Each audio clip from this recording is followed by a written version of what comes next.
Channel 31 acknowledges the traditional custodians of the land on which this episode was filmed, the Wathaurong peoples, and pay our respect to elders past and present. We extend those respects to the Wurundjeri peoples of the Kulin Nation, the land on which the Channel 31 studios are based. Last time on Rediscover Victoria, we kick things off in Bendigo at the Great Stupa of Universal Compassion to learn all about Buddhist teachings. We stopped in at the Bendigo Joss House Temple to ask for some good fortune, and we got thrifty at the mill in Castlemaine.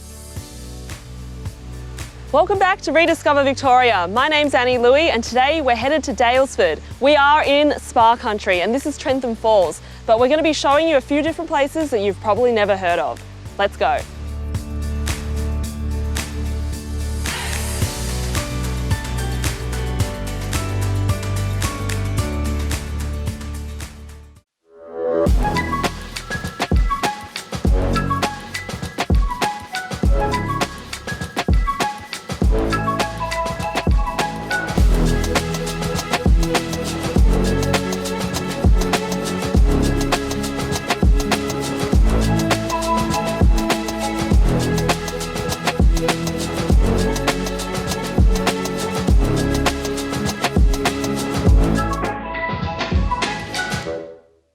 After spending the night in the lovely Castlemaine, we're travelling about 30 minutes south to the town of Shepherd's Flat to visit the Lavandula Swiss Italian Farm. Located just 10 minutes north of Daylesford, there are over 100 acres of beautifully manicured gardens to get lost in. The Lavender Farm is a delight for all your senses, with rows upon rows of picturesque purple lavender plants. You can smell the serenity before you walk in the gate. They have everything from essential oils to lavender champagne, and I can't wait to taste it. But first, I'm going to catch up with distiller Robbie to find out more about how they make their products. We're outside the still room, and I'm not sure what a still room is. Can you tell me about it? Yep, so this is where we make all of our products, our lavender products that we stock in our shop. What kind of products are we talking about here? So we have bath milk, we have bath salts, moisturisers, hand wash. And everything is lavender scented? There's lavender in almost all of our products. Yeah, our lavender. I noticed that not only do you work here, you actually believe in the product because I saw you using a little bit of lip balm earlier. So do you think it is good enough for everybody to have and we should all absolutely get into the lavender? Absolutely, our products are beautiful. Yeah. Handmade, perfect. How did you get involved with all of this distilling? So distilling essential oils has been a hobby of mine for a long time. But they have festivals here at Lavandula, and I took part initially guiding people through the process. Yep. What is it that I can get involved with today? So look, we're in the middle of our lavender harvest, so you could get involved with that if you'd like to. We have lavender scones down at the cafe, and I'm in the middle of distilling our essential oils. Yeah, so do you reckon I could help you out with that? Yeah, absolutely. Cool, let's go have a look. Cool. Before we get stuck into the distilling process, we need some lavender to work with. Robbie and I are heading into the stunning estate where I'm about to be put to work.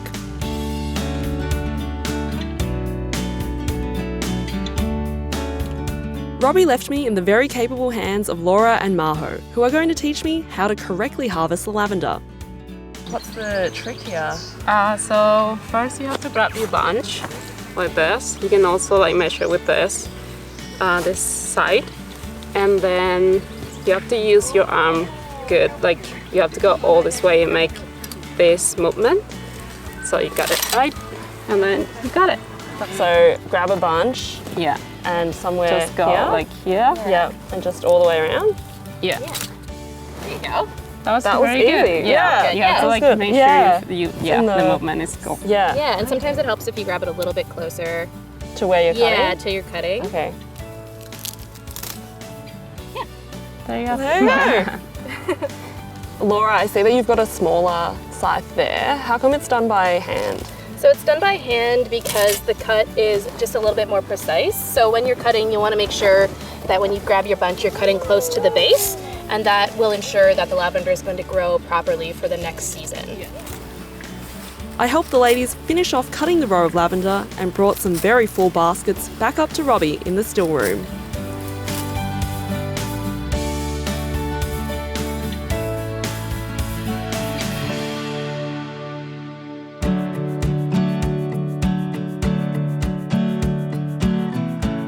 Okay, so this is our still.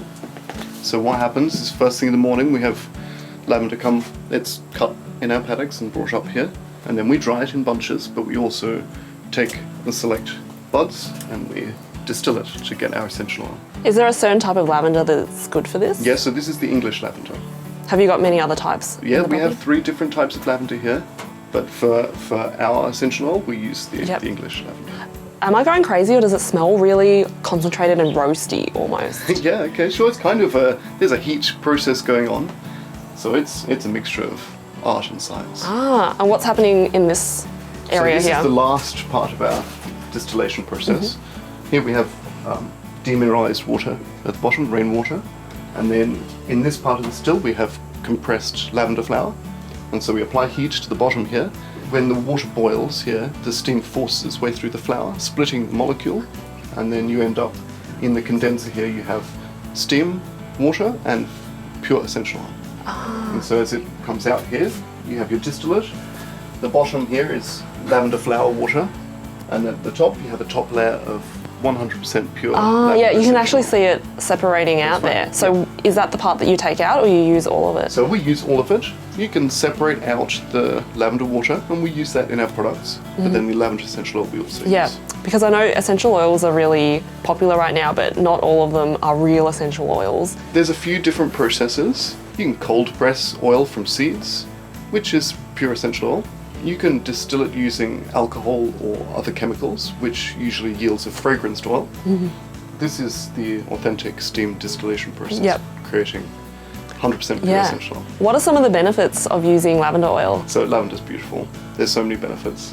It's a great relaxation aid, but our lavender also, because it's the English variety, is edible as well. Oh, what? So we have cordial, we have lavender champagne. Ah, okay. So lavender you scones. don't recommend just eating it off the... You can, Okay. but I'm not going to suggest you do. Okay. What's something that is a fact about lavender that you think people should know about? I mean, look, lavender's great for distilling. It's a high yield plant, and in fact, when you dry it, we can still distill it and get meaningful essential oil out of it 10 years later. Really? So you can save the dried up bunches for 10 years and Yep. still be getting oil? That's right. Wow. Well, I'm really disappointed that I can't eat this, but you do have a cafe on the premises, so I might go try some of those scones and champagne that you were talking about. Perfect. Thanks, Robbie. It's been a busy morning and I'm ready to place my order at the cafe. Hi. What can I get for you today? I'm looking for some recommendations. I heard there's a few things that I have to try. Yeah, absolutely. So the farm, as you know, is really well known for its lavender. So people come to try the lavender scones, lavender infused scones. They come for our lavender ice cream. It's like vanilla mixed with the lavender oils. And they come for the lavender lemonade, and we also have a lavender champagne. Ah, amazing. Could I get the scones with some of that ice cream on the side? Yeah, sure. And I have to try the lavender champagne as well. Sounds good. No worries. Great, thank Okay, you. Thanks.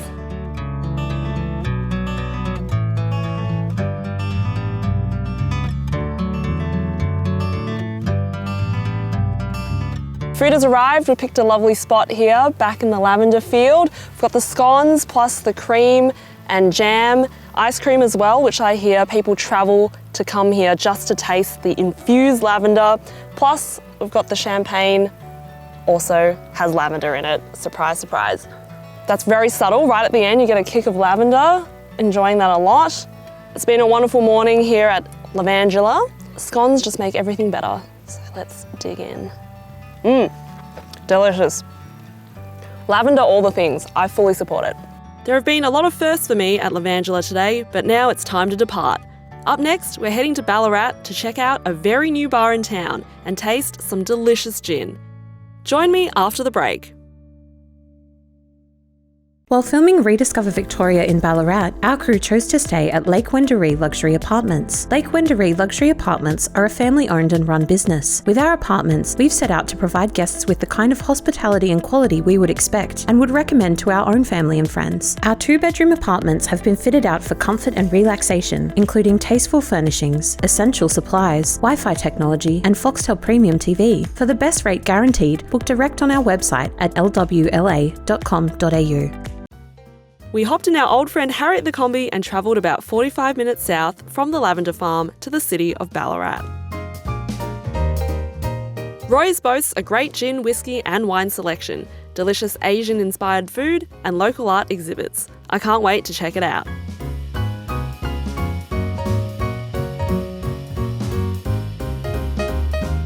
These are my classmates and this is the master, Lyndon. Tell me a bit about yourself and the brand that we're working with. My name's Lyndon. I'm from Little Lon Distilling Co. It's a boutique distillery in the CBD of Melbourne. Actually, we're the only distillery in the CBD of Melbourne. And what are we going to be doing today? Today we're actually going to be having a bit of a play with our gins. It's something that we've started doing recently. We've teamed up with Dilma Tea and we've worked through a couple of tea infusions that match perfectly with our gins. And so it basically just gives us an opportunity to perhaps trial some new flavours and mix two very old English things together and see if they taste good. Cool. All right, let's get stuck into it. So the first one we have is the ginger mick. So that's fresh citrus such as ruby red grapefruit, tangelos, mandarins, blood oranges, whatever we can get a hold of, and then fresh ginger. So if you want to have a sip of that by itself. So when we're drinking straight gin, is there a way to do it? It is just taking a little sip, moving it around your tongue, just seeing what sort of sticks in which different parts of the mouth and see what botanicals you can sort of come up with. How is it that the infusions get into the gin? What's the process? Yeah, so I mean infusing is just literally steeping. So it's a fancy way of saying put some tea in the gin and let it sit there for a few minutes. Alcohol is a really great product for absorbing character, colours, flavours from tea. So we're going to infuse the first three there. So we're going to start with the ginger mick.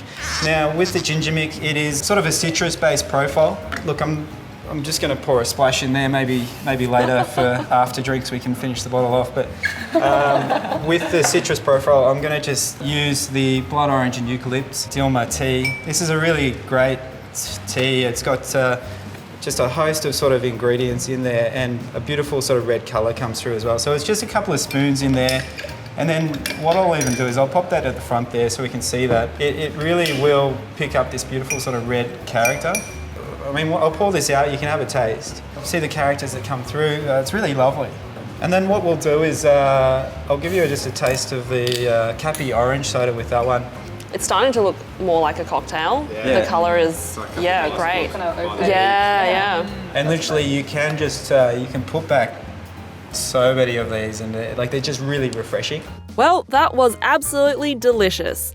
I think I'm ready to see what else Lyndon has for me to try. So the next one is the darling of our cottage. She lived in the cottage around 1920. Her name's Yokohama, or her alias is Yokohama. Her Chinese name was Tekam Achung. She was a Chinese national, emigrated to Tasmania, arrested, sent back to China, and she jumped ship when the boat stopped in Melbourne and ended up in the red light district of Melbourne, which is Little Lon. What we've done to give a nod to her Asian heritage is we've infused this gin with fresh lychees.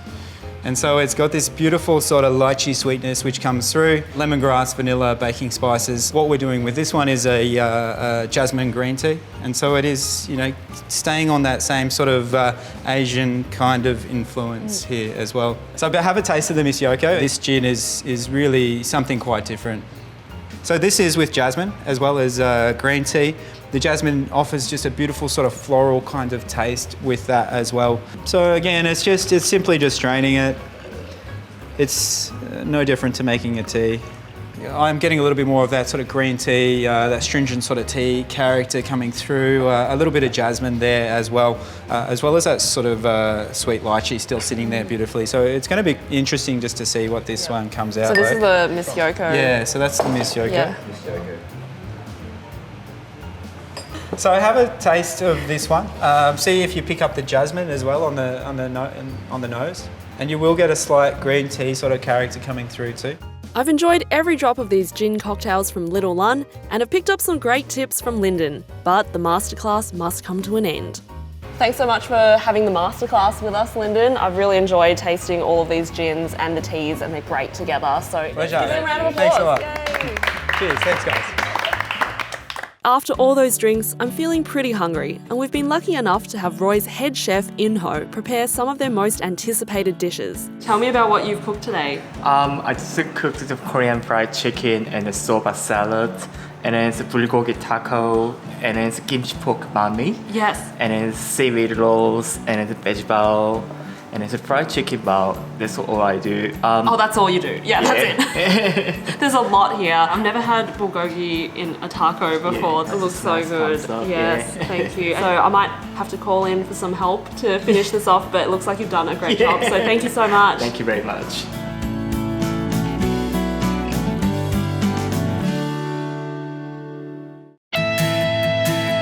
Whilst filming Rediscover Victoria, our crew travelled in style thanks to Hire a Kombi, where the dream and possibility of driving a Volkswagen Kombi has become a reality. Our team of Volkswagens are here for you to experience the joy and magic of a Kombi ride for all purposes, including camping, weddings, marketing, photo shoots and more. When you think of a Kombi, you can't help but smile, and the experience of a Kombi trip is once in a lifetime. The vehicles are unique and fun and will definitely be a showstopper when you pull up to any occasion. You can hire Harriet, an automatic 8-seater Kombi with a sliding sunroof for your next road trip, or one of our other Volkswagen vehicles. This is a truly unique business. Hire a Kombi allows you to pick up your van, leave your car and head away for moments of a lifetime. So go ahead and fall in love with the Kombi experience. We promise it's very hard not to. For inquiries or to book your next Kombi, head to hireakombi.com. It's a new day and there is much more to do and see in Ballarat. Coming up, we'll be going on a walking art tour with local artist Travis Price. But first, it's time to caffeinate and catch some rays on the pristine Lake Wendouree. I'm here in Ballarat having a quick coffee at the Ballarat Yacht Club before checking out some street art. Let's enjoy the views for now though.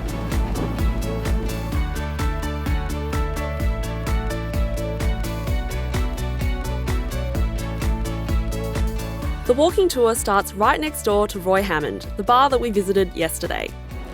We're back in the heart of Ballarat and I'm joined by local artist Travis now. It's super lucky that we have you because I can't wait to have some of the public art explained to me. This one for me was probably the first public art that I did in Ballarat. I come from a commercial illustration background and I'd actually done some prints that were kind of like retro prints that I was selling in the local framers and then decided to ask the guys if they'd let me paint something on their old barn door, and they said yes, and it's kind of become a part of Ballarat's fabric now, I guess. Cool. Do you get to source the locations like this one, or with this one? A lot of the time it's nice. You don't always, but with this one, it was probably the first, and we asked the guys if they'd let us paint their door, and yeah, luckily they said yes, and had some friends come and help for a couple of days, and yeah, off we went. Painted it 3 years ago, and as it was the first one, I think it took about 3 days. Which is kind of funny now because I think I'd probably do this with a couple of mates in a day pretty easily. Yep. But you're kind of learning as you're going, and like I said, a couple of the mates who come from graffiti, they were able to help me understand just size and space. Yep. So the inspiration behind this one was European posters from the 50s and 60s. I was really enjoying a lot of the simple colours and the kind of simple language of communication. So yeah, I thought, well, let's do something in Ballarat. Like I said before, we'd already done the other prints and people seem to enjoy them, so we thought, oh, we'll see how this goes and see if people actually connect with it. So within this one, the A is actually the Arch of Victory, which is just on the outskirts of town, which actually is close to where I live. So it was a bit of a play to put the Arch of Victory as the A in her crown. Do you have to blow up the dimensions? What's the process like to actually turn that small art into something big? Yeah, like there's a few different ways. The easiest way I've found is that I'll set up my sizing on the computer to be to scale, and then we'll come down at night and project, and that way we can project the entire design, and then we'll do all the outlines for it. And that's normally probably from my point of view the stressful part of it. And then after that, it's a lot easier because it is a little bit like paint by numbers after that. And a lot of my designs are quite simple. There's no real, fades and, gradients and that type of thing. Yeah, I can't wait to see some of the others to see if there's a distinct style that comes through. Do you feel like there is? Oh, not really. I guess from the design background, you're always kind of chopping and changing styles depending on the client or target market. So I'd say it's probably some of my other walls are slightly different.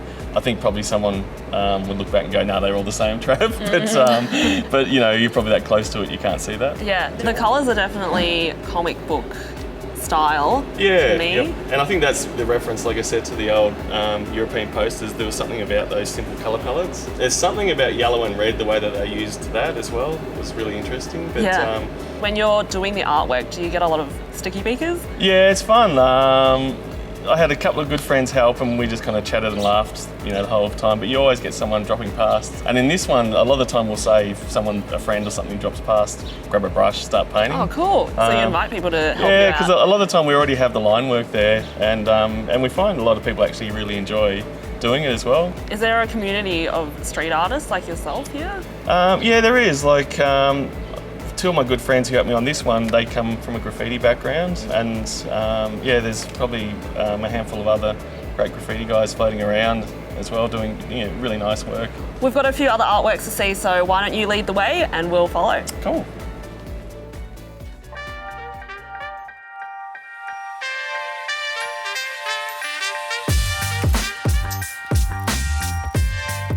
So at Websters Cafe, I actually used to live around the corner back in my earlier years, and this was another mural that I painted with the help of 3 VCE students, which was a really cool thing. I put out the call out to see if anyone wanted to help, and they were amazing. I think it only took us a day to do the wall, and it was just really nice to, I guess, do a community project. Well, I'd already come up with a design. It was based on a song one of my old bosses in Melbourne had given me called Ballarat on a Good Day. And I always loved the song, and it was about the wind coming from the north through a girl's hair. So we hid the 3350 in there, which is the actual postcode of Ballarat. So you can find it.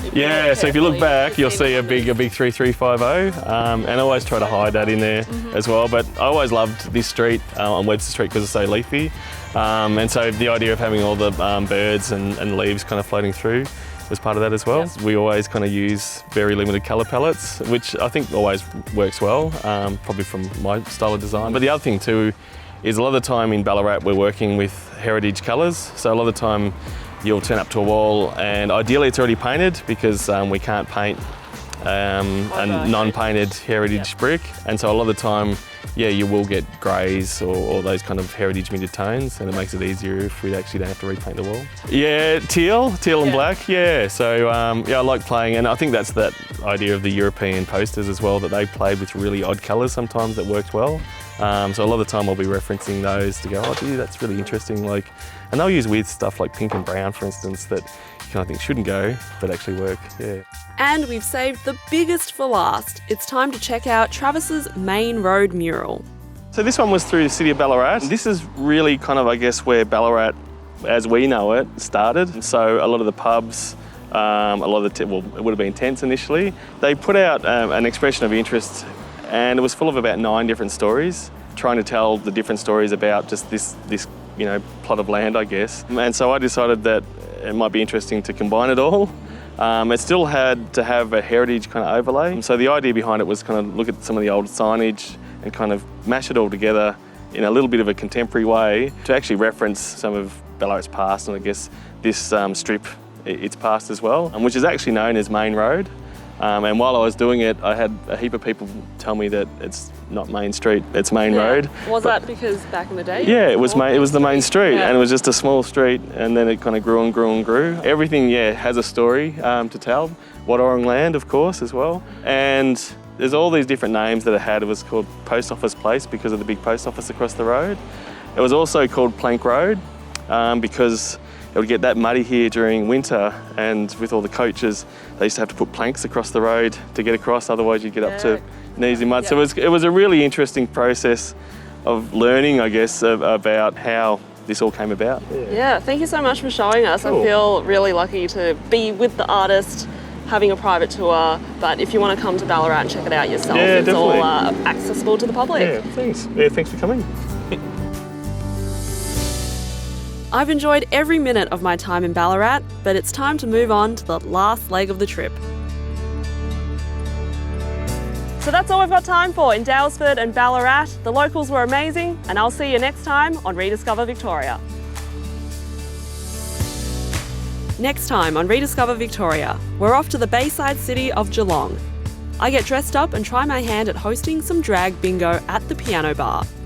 We take a relaxing sail on the bay with the Royal Geelong Yacht Club and finish off the whole series with some fresh mussels and a ride on the giant sky wheel.